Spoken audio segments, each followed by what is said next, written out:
News YouTube channel நண்பர்களுக்கு வணக்கம். இந்த வீடியோவை பார்த்து கொண்டு இருக்கக்கூடிய அன்புள்ள நண்பர்களே, இன்றைய நியூஸ் வீடியோ சேனலுக்கு சப்ஸ்கிரைப் செய்யவில்லை என்றால் தயவுசெய்து சப்ஸ்கிரைப் செய்து கொள்ள முடியும்.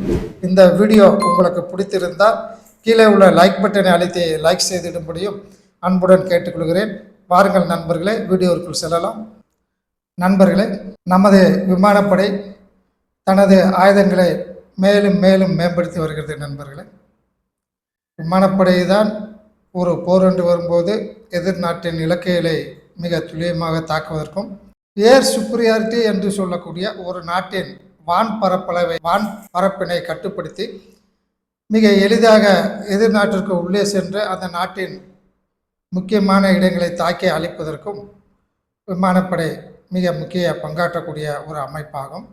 ஆனால் தற்காலத்தில் ஒரு நாட்டிற்கு உள்ளே அதிக அளவில் செல்லாமல் முதலில் தன் நாட்டில் இருந்து கொண்டு தன் நாட்டிலிருந்து 300-400 கிலோமீட்டருக்கு உள்ளே இருந்து கொண்டு எதிர்நாட்டில் உள்ள இலக்குகளை தாக்கி அழிப்பது. அது மட்டும் இல்லாமல் எதிர்நாட்டிலிருந்து வரக்கூடிய விமானங்களை நமது நாட்டிற்கு உள்ளேயே 300-400 கிலோமீட்டருக்கு உள்ளேயே இருந்து கொண்டு ஏவுகணைகளை அனுப்பி எதிர்நாட்டு விமானங்களை தாக்கி அழிப்பது என்ற பல வகையான உத்திகளை தற்காலத்து விமானப்படை செயலாற்றி வருகிறது என்பதனை நமது இன்றைய நியூஸ் சேனல் நண்பர்கள் கேள்விப்பட்டிருப்பீர்கள்.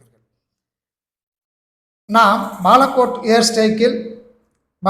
ஸ்ட்ரைக் செய்த பின்பு பாகிஸ்தானிலிருந்து F-16 விமானங்களை பாகிஸ்தான் நம்ம நாட்டிற்கு உள்ளே 6க்கும் மேற்பட்ட விமானங்களை தாக்குதல் ஆயுதங்களுடன் உள்ளே வந்து கொண்டிருந்த போது அது எய்ம் 120 என்று சொல்லக்கூடிய அமெரிக்காவிலிருந்து பெறப்பட்ட ஏவுகணையை பயன்படுத்தி நம் நாட்டிலிருந்து அதை தாக்குவதற்காக சென்று கொண்டிருந்த விமானங்களின் மீது தாக்குதல் நடத்தியது.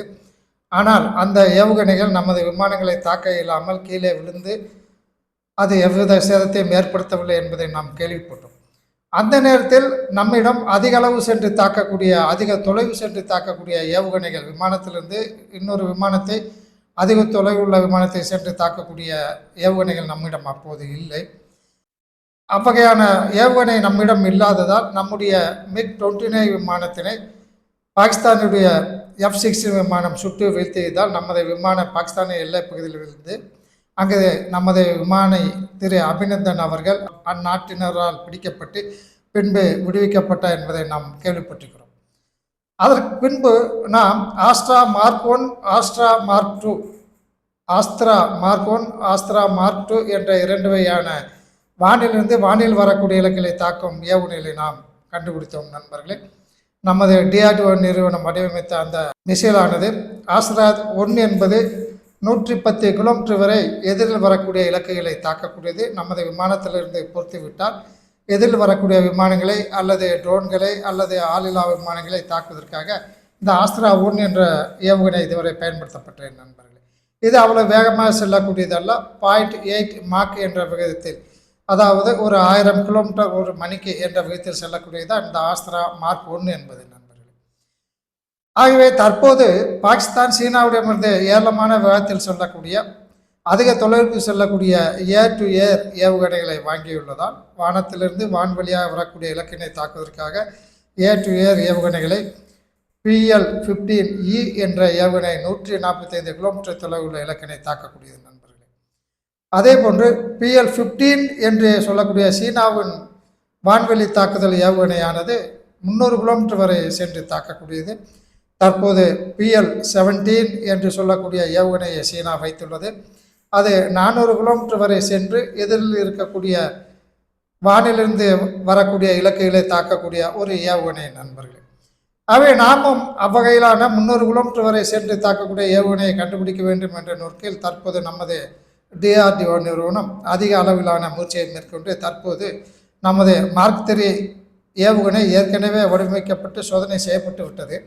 அதில் மீண்டும் 2 வகையான மாறுதல்களை நமது DRDO நிறுவனம் செய்துள்ளது. நண்பர்களே, இந்த மார்க் 3 என்ற ஆஸ்த்ரா வானிலிருந்து வானில் வரக்கூடிய இலக்கினை தாக்கக்கூடிய இந்த ஏவுகணையானது 300 கிலோமீட்டருக்கு அப்பால் உள்ள இலக்கைகளை தாக்கக்கூடியது. நண்பர்களே, இதில் முக்கியமான ஒரு விசேஷம் என்னவென்றால், எதிரில் வரக்கூடிய இலக்கினை மிக துல்லியமாக தாக்க வேண்டும். ஒரே ஒரு ஏவுகணை அனுப்பினால் அந்த ஏவுகணை மிக துல்லியமாக தாக்கி எதிரில் வரக்கூடிய இலக்கினை தாக்கி அழிக்க வேண்டும். நண்பர்களே, அதற்காக நாம் இதுவரை ரஷ்யாவிலிருந்து பெறப்பட்ட இன்ஃப்ராரெட் சீக்கர்களை நாம் பயன்படுத்தினோம். இன்ஃப்ராரெட் என்றால் இந்த நமது விமானத்திலிருந்து இந்த ஆஸ்திரா மார்க் 3 என்ற மிசைல் செல்லும்போது, ஏவுகணை செல்லும்போது அது குறிப்பிட்ட தொலைவிற்கு நமது விமானத்தில் இருக்கக்கூடிய ரேடாரை பயன்படுத்தி கொண்டு செல்லும். நமது விமானத்தின் ரேடார் ஒரு குறிப்பிட்ட அளவுக்கு தான் இந்த மிசைலை வழிநடத்தும். அதற்கு பின்பு அதை வழிநடத்துவதற்கு நமது விமானத்தினால் இயலாது. ஆகவே இந்த ரேடாரில் இன்ஃப்ராரெட் சீக்கர் என்ற ஒரு சென்சாரை பொருத்தியிருப்பார்கள். இது எதிரில் இருக்கக்கூடிய, நாம் ஏற்கனவே லாக் செய்து விட்டோம் இந்த இலக்கை தாக்க வேண்டும் என்று. ஆகவே அந்த இலக்கு எங்கே இருக்குது என்று தேடி கண்டுபிடித்து சென்று கொண்டிருக்கும் போது நம்முடைய ரேடார் சிஸ்டம் கட்டாயவிடும் விமானத்திலிருந்து. ஆகவே தன்னிடம் உள்ள இன்ஃப்ராரெட் சீக்கர் என்ற ஒன்றினை அதை பயன்படுத்தி அந்த இலக்கிலிருந்து, எதிரில் உள்ள இலக்கிலிருந்து வரக்கூடிய ஹீட் வேவ்ஸ் அதை பயன்படுத்தித்தான் இந்த இன்ஃப்ராரெட் சென்சாரானது அந்த இலக்கினை சென்று நேரடியாக தாக்கும். நண்பர்களே, தற்போது இதுவரை நாம் ரஷ்யாவிலிருந்து இறக்குமதி செய்து நமது ஆஸ்திரா போன்ற மிசைல்களை நாம் பயன்படுத்தி வந்தோம். இப்போது நமது உள்நாட்டிலேயே அந்த இன்ஃப்ராரெட் சீக்கர் என்ற சென்சார் தயாரிக்கப்பட்டு அது வெற்றிகரமாக ஆஸ்திரா மார்க் 3 என்ற வானிலிருந்து வானில் வரக்கூடிய இலக்குகளை தாக்கக்கூடிய ஏர் டு ஏர் ஏவுகணையில் பொருத்தப்பட்டு சோதனை செய்யப்பட்டு விட்டது. நண்பர்களே, இது மிக வெற்றிகரமாக 300 கிலோமீட்டருக்கும் அப்பால் உள்ள இலக்கினை மிக துல்லியமாக இந்த இன்ஃப்ராரெட் ரேஸ் தாக்கி அழுத்ததாக அறிக்கைகள் கூறுகின்றன. நண்பர்கள், மற்றும் ஒரு முக்கியமான தொழில்நுட்பத்தை இந்த ஆஸ்திரா மார்க் 3 ஏவுகணையில் நமது DRDO ஆராய்ச்சி நிறுவனம் பொறுத்துள்ளது. நண்பர்களே, இதுவரை சாதாரண ரேடார் தான் அந்த ஆஸ்திரா 3 மிசைலில் பொருத்தி சோதனை செய்யப்பட்டது. தற்போது அதை ஏய்சே ரேடார் பொருத்தப்பட்டதோடு மட்டுமில்லாமல் இந்த மிசைலானது 2 ராக்கெட்டுகள் உள்ள மிசைலாகவும், அது மட்டும் இல்லாமல் இந்த மிசைலில் solid fuel ducted ramjet engine பொருத்தப்படுகிறது. நண்பர்களே, அதாவது திட எரிபொருள் நிரப்பப்பட்ட ராம்ஜெட் என்ஜின் இந்த ராக்கெட்டுகளில் பொருத்தப்படுகிறது. இதற்கு முன் சாதாரண என்ஜின்கள் பொருத்தப்பட்டன, சாதாரண ராம்ஜெட் என்ஜின்கள் பொருத்தப்பட்டன. நண்பர்களே, அவை தன்னுடன் ஆக்சிஜனையும் எடுத்துக்கொண்டு எரிபொருளையும் எடுத்துக்கொண்டு சற்று கடினமான ஒரு அதிக எடையுள்ள ஏவுகணையாக அது சென்று இலக்கினை தாக்க வேண்டும். ஆகவே அதனுடைய தொலைவு, அதனுடைய வேகம் கட்டுப்படுத்தப்பட்டது எடை கூடியதால் ஆக்சிடைசர் என்று சொல்லக்கூடிய எரிபொருளை இருக்கக்கூடிய அந்த பொருளும் அந்த ஏவுகணையில் வைக்கப்பட்டிருந்தது. நண்பர்களே, தற்போது solid fuel ducted ramjet engine என்று கூறுகிறோம். இவற்றில் ஆக்சிடைசர், ஆக்சிஜன் எதுவுமே இந்த ஏவுகணையில் வைக்கப்படாது. திட எரிபொருள் மட்டுமே வைக்கப்படும். அந்த திட எரிபொருள் ராக்கெட் மூலம் உந்தப்பட்டு அந்த ராக்கெட் மூலம் அந்த மிசைல் செல்லும்போது அது காற்றில் உள்ள ஆக்சிஜனை எடுத்துக்கொண்டு அந்த திடப்பொருள் எரிய ஆரம்பிக்கும். நண்பர்களே, அவை கடைசி வரை ஒரே வேகத்தில், அதிகமான வேகத்தில் இந்த ஆஸ்திரா மார்க் 3 என்ற மிசைலானது 300 கிலோமீட்டர் வரை, அதாவது 110 கிலோமீட்டர் வரை செல்லக்கூடியது ஆஸ்திரா மார்க் 1 என்று சொல்லக்கூடிய வானிலிருந்து வானில் வரக்கூடிய இலக்கிலே தாக்கக்கூடிய மிசைல். ஆஸ்திரா 2 என்பது 160 கிலோமீட்டர் வரை சென்று தாக்கக்கூடிய மிசைலாக வடிவமைத்தோம். தற்போது 300 கிலோமீட்டருக்கு மேல் சென்று எதிரில் வரக்கூடிய வானிலிருந்து வானில் வரக்கூடிய இலக்குகளை தாக்குவதற்காக, அதனுடைய தொலைவை அதிகரிப்பதற்காக solid fuel ducted ramjet engine பொருத்தப்படுகிறது. அதாவது திட எரிபொருள் பொருத்தப்பட்ட ஆக்சிடைசர், எரிபொருள் எரிப்பதற்கு தேவையான ஆக்சிஜன் இல்லாத ஒரு ராம்ஜெட் என்ஜின் இந்த ஆஸ்திரா 3 ஏவுகணையில் பொருத்தப்படுகிறது. நண்பர்களே, ஆகவே அதனுடைய தொலைவு அதிகமாகிறது. ஏனென்றால் எடை குறைந்து விடுகிறது. அதற்கு வேண்டிய ஆக்சிஜன் காற்றிலிருந்து எடுத்துக்கொள்கிறது. வேண்டிய அளவு திட எரிபொருள் பொருத்தப்பட்டுள்ளது. ஆகவே இந்த மிசைல் செல்லும்போது திட எரிபொருளானது காற்றில் உள்ள ஆக்சிஜனை எடுத்துக்கொண்டு ராம்ஜெட் என்ஜின் எவ்வாறு இயங்குகிறது, ஸ்கிராம்ஜெட் என்ஜின் எவ்வாறு இயங்குகிறது என்பதை பற்றியெல்லாம் நாம் நமது இந்திய நியூஸ் வீடியோ சேனலில் ஏற்கனவே தனியாக வீடியோ வெளியிட்டுள்ளோம். நண்பர்களே, ஆர்வமுள்ள நண்பர்கள் அவற்றை பார்த்து விவரம் அறிந்து கொள்ளும்படி அன்புடன் கேட்டுக்கொள்கிறேன். ஆகவே இந்த solid fuel ducted ramjet engine பொருத்தப்பட்ட இந்த ஏவுகணை அதிக தொலைவிற்கு செல்லும்போது மிக வேகமாக செல்லக்கூடியது. மார்க் 3 வரை, அதற்கு மேலாகவும் வேகத்தில் செல்லக்கூடியது. மார்க் 3 என்றால் ஏறக்குறைய 3600 3700 கிலோமீட்டர் ஒரு மணிக்கு என்ற வேகத்தில் இந்த மிசைல் செல்லும்போது இவற்றை தடுத்து நிறுத்துவது மிக கடினம்.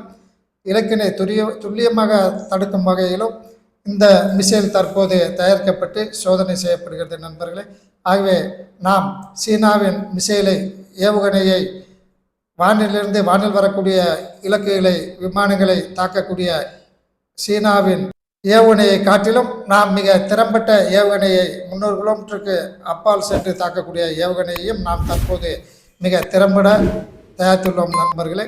இது மட்டும் இல்லாமல் உலகத்திலேயே அதிக தொலைவிற்கு வானிலிருந்து நமது விமானத்திலிருந்து எதிரில் வரக்கூடிய இலக்குகளை தாக்கக்கூடிய மிசைல் ரஷ்ய நாட்டின் R-37 என்று சொல்லக்கூடிய ஏவுகணை. இது 400 கிலோமீட்டர் முதல் 500 கிலோமீட்டர் வரை விமானத்திலிருந்து எதிரில் வரக்கூடிய விமானம், எதிரில் வரக்கூடிய ட்ரோன்கள், எதிரில் வரக்கூடிய அவாக்ஸ் விமானங்கள், மேலே படுத்து கொண்டு இருக்கக்கூடிய விமானங்கள் ஆகிய எல்லாவற்றையும் தாக்கக்கூடியது R-37 என்று சொல்லக்கூடிய ஏவுகணை நண்பர்களே.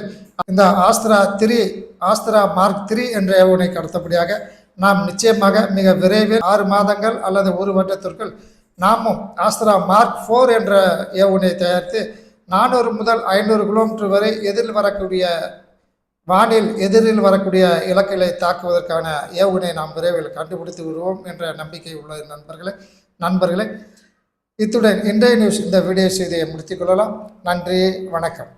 இதுபோன்ற இராணுவத்தின் வளர்ச்சி, நாட்டின் வளர்ச்சி, பொருளாதார வளர்ச்சி போன்ற செய்திகளை உடனுக்குடன் தெரிந்து கொள்ள இன்றைய நியூஸ் சேனலுக்கு சப்ஸ்கிரைப் செய்து கொள்ளவும்.